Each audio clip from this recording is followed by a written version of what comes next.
قڕ ئەچتە ناو قڕەوە بۆ خۆت. ئینسانی ئیماندار و خواناز بێنە، ئافرەتی بێنێ خواناز بێ، شوو بە پیاوێ بکە خواناز بێ. ژن و مێردەکان هاوشێوەی یەکتری بیر بکەنەوە.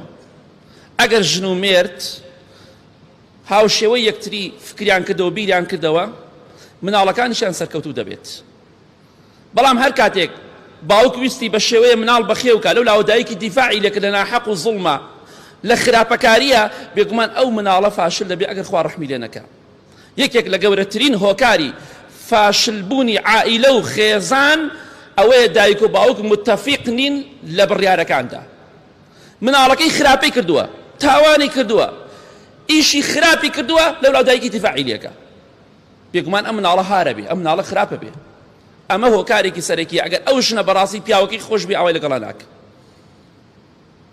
جا خۆشەویستان بە هەڵدێن خۆشەویستی ڕاستەقینە دروستکەین. کاتێکیش کە ژن دەهێنین کردووەتەنی بە شەرتی قوڕ نەیهێنین، و کاتێکیش کە شوو دەکەی بە شەرتی قوڕ شوو مەکە، دوای بیتە قوڕ ئەچتە ناو قوڕەوە بۆ خۆت. ئینسانی ئیماندار و خواناز بێنە، ئافرەتی بێنێ خواناز بێ، شوو بە پیاوێ بکە خواناز بێ. سەیری دەوڵەمەندی و پارە و پول مەکە چونکە فەشەل دێنی. يا ربي خوای لە گوناحەکانمان خۆش بی. اللهم اغفر للمؤمنين والمؤمنات والمسلمين والمسلمات الأحياء منهم والأموات